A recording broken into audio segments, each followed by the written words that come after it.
2 people on the same road. Oh crap. We still have enough room. I don't think we'll hit mirrors this time. He didn't wave. I should have took off his mirror. How rude.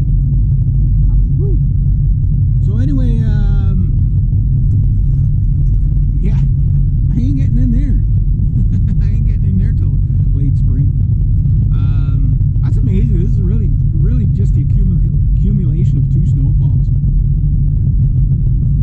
And I'm pretty sure we're going to have a lot more than 2 snowfalls this year. It always kind of works out to about the same, you know.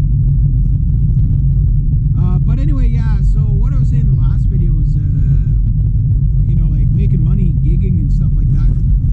If you get in with the right crowd, and like I really want to take my live playing to the next level, but the thing is I've invested in a lot of guitars, which is no problem, guys, right? Now, hear me out now.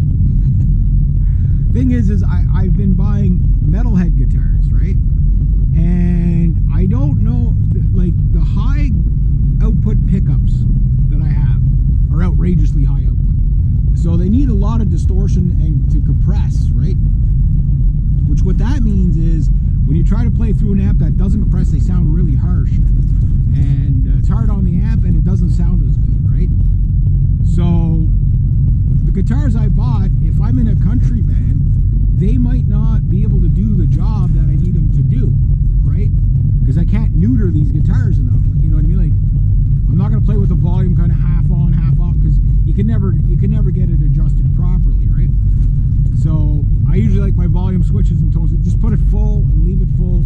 Then, you know, it's easier for the sound man. He's not trying to figure out where the hell.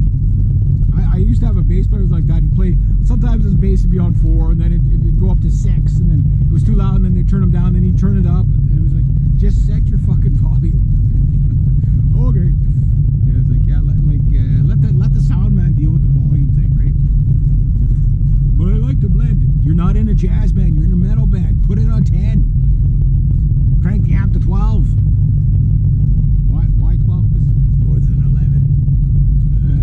But anyway, yeah, so I know on my list of guitars to get, obviously my SGs will be my kind of like country rock guitars. Those are perfect for that. Well, they're more for rock. The SG is an overbearing beast, right? So it's a great sounding guitar, but if you're gonna be trying to do chicken pick and stuff, it doesn't really do that. Like, it's too tight of a sounding guitar for that. It sounds great, could do blues awesome, whatever, and you know, obviously chords and stuff are going to be awesome, but when it comes to the, like, if you want to do like chicken picking, it doesn't have the twang, right? Because of the shorter scales, really tight. So I was looking at Strats and Telecasters for the longest time. They're way down on the list of stuff I gotta get. Like, I gotta get different amps first, right? You know, something that could take a high compression. But I'm talking about an ultra modern amp. So the problem with the ultra modern amp is it's going to be overkill for the. Stopping here today. Oh no, she's still good. Oh, she's not even there. Okay. But yeah, so it's like it's ultra. You know, it's ultra modern sound. Doesn't do country. You know what I mean? I mean, you could do it, but it's just not going to sound right. So what I needed, like what I was going to get next was a set of drums, right? And get the drums, and then when I get the drums, I would have everything for recording. But if I'm going to be getting into bands anyway, oh good, I can get in. Now can I get back out? Anyway, the point is that, oh yeah, he still didn't go all the way. Oh, this is, I don't like this. Where the hell am I gonna park? Oh man, you could at least break it. Oh man, I hope nobody needs to get out. Can they get by me? I'll be quick anyway, so I don't want to get stuck. Where'd you go? It means I gotta back out of here? Oh, can't turn. Okay, but anyway, what I was saying is that like, I planned on getting a Telecaster or a Stratocaster way later on.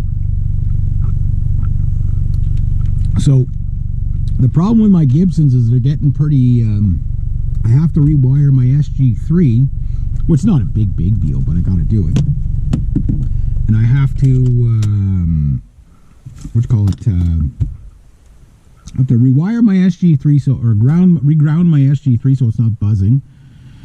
And then that guitar will be good for gigs. And then my 61 reissue, it's the fingerboard, or the neck issue is the, you know, like it's got a bow in it, right? And there's nothing I can do about it.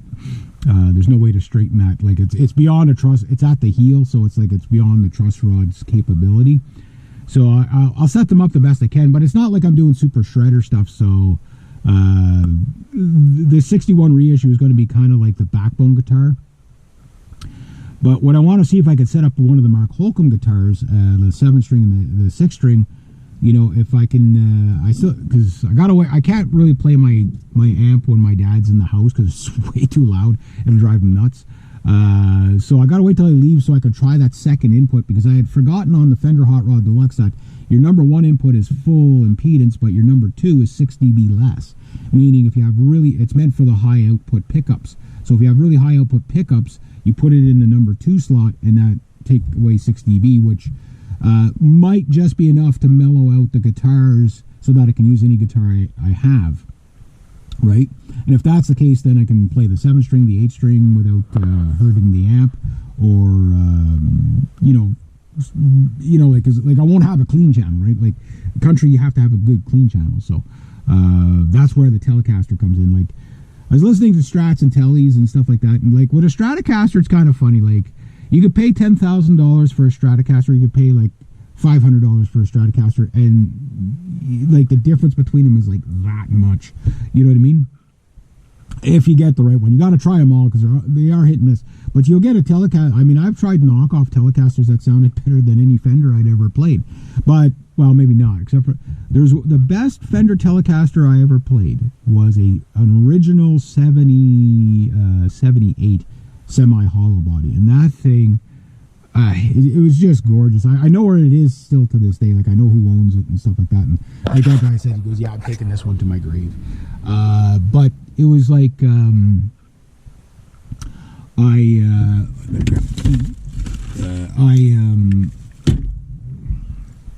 was looking at like the player strats and stuff like that, listening to them versus the American one, like the American Pro 2s or whatever.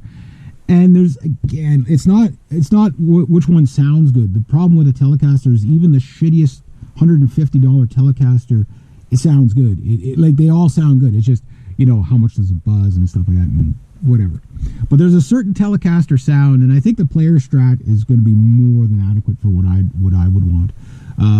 And the fingerboard's a little more modern, so it's not as rounded as some of the older ones. I remember I played a Delgrass Telecaster once, and it was like, I don't know what the radius on it was. The thing was like round, like it was really round. It had to be like a 7.5 degree or something like that. And it was just like, it was cool. It was very comfortable to play, but kind of like if you wanted to do leads, and if I get into this country band, it sounds like I'm going to be the lead guitar player, which suits me just fine, right? Because the other guitar player, he has a Strat and a Telly, but he doesn't do leads. He mainly does rhythms, right? So I'm sure he can do some leads, I'm sure, but it sounds like he more wants, like my project kind of sounds like it's going to be more of his project, which is fine, because I'm going to have, like I told him, I said, it's not going to be just one band. I said, it's going to be a whole bit, like maybe it's just you and I out with the acoustic guitars one night, and then the next night or the following week, it's a 9-piece band. And then the week after, it's a 3-piece band. Whatever, like the idea for me is to be a working musician. I don't care where, Oh, I'm going to see if we can get by.